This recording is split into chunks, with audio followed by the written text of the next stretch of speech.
Clay sculpture of this size is really unusual. This is monumental as far as working with clay goes. When people see it, it's going to prompt people to think, what is this? The most exciting time is when you can see the piece, the first little bit, just when you start to open it.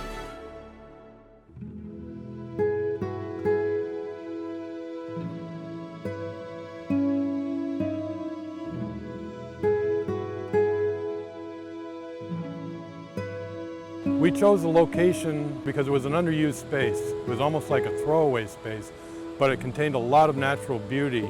There were really beautiful dam, and you can hear it in the background, and a very nice river and everything. But it wasn't utilized. It's the backside of Main Street, and so developing it has really been charming. It was just an open canvas to work with. Craig and I both came up with the idea of a fire sculpture, which is what we're doing now, because we'd seen them and we both knew a person who had built them around the world for 10 or 15 years. I met Anne Charlotte in Korea. We were both at a workshop in Korea, and then again she did a residency at the Northern Clay Center, so I went and visited her and we were having tea, and I says, hey, do you want to do this? And that was about 3 years ago. And so we kind of kept working on it here and there, and finally it just happened.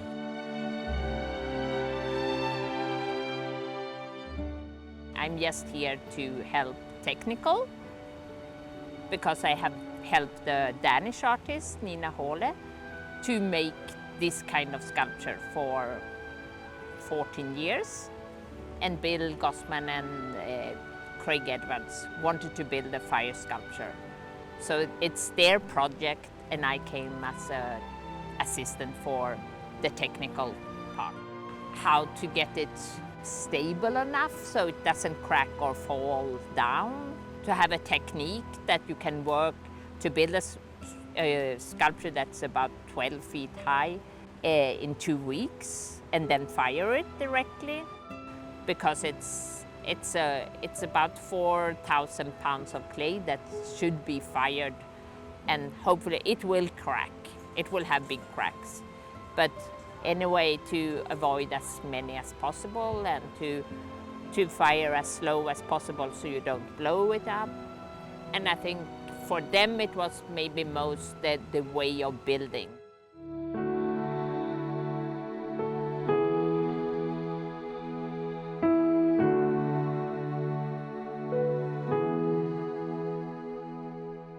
The sculpture we have built here, it's about 6 feet by 6 feet, and then almost 12 feet high.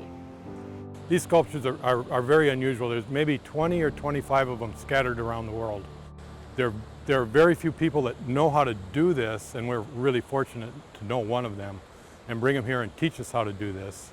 I'm normally a wheel-thrown guy, work on the wheel a lot, but getting off the wheel has been very nice. And working on this scale is very inspirational, but it's something that one person can't really pull off by themselves. And working together with other clay artists was also really nice. I've really enjoyed working with Anne Charlotte and Bill Gossman. They're amazing people, and it's really, really an event of a lifetime to work with them. It's been great. Most artists are working in the studio at home and don't show the piece until it's finished, and you want to show the best piece you have done. But here it's open for anyone to see if it's go wrong or if it's go good or anything. So it's a very unusual way of building art, I would say. I'm excited to see what it looks like, because we have a lot of work into the construction of it, and when we put the kiln around it and started firing, we had to go very slow in the beginning so we didn't have any major cracks or explosions happening. We don't know what it's going to look like until everyone else looks at it at the same time. I have no idea who's going to show up tonight. Whether there'll just be a few people or we'll be totally overwhelmed. There's a few other events that we have planned, There will be an unveiling of a sculpture up on the corner and some fire dancers and a presentation. And then finally we'll open up the sculpture and see what's there. Hopefully we'll be pleasantly surprised. It'll be dramatic and it'll be quite an event.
Well, I knew it was going to be a lot of work, and it was, but when you get to the end of something like this, it's really a good feeling. And actually the process is really what I like a lot about art things. And the end result is kind of anticlimactic for me. But this project of just doing it and firing it has brought a lot of people by, and that's one part of the community art equation that's good, because people start getting interested and more curious.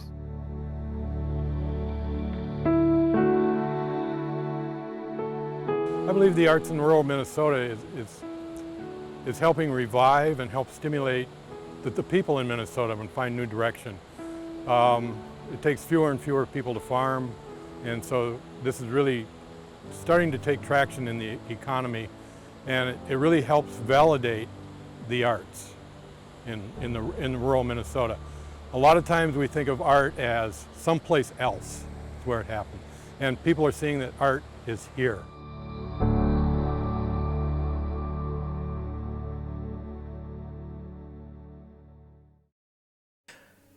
This program on Pioneer Public Television is funded by the Minnesota Arts and Cultural Heritage Fund with money from the vote of the people of Minnesota on November 4th, 2008.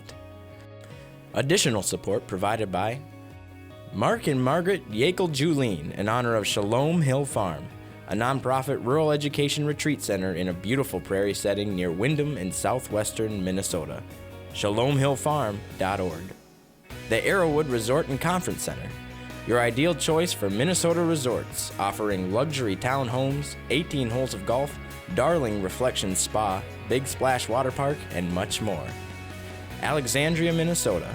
Explore hundreds of lakes, trails, and attractions for a great vacation or a place to hold an event. ExploreAlex.com. Tri-State Brain and Spine Institute, with locations in Alexandria, Edina, Crookston, and Maple Grove. Doctors dedicated to evaluating and treating all types of brain and spine problems, no matter how complex.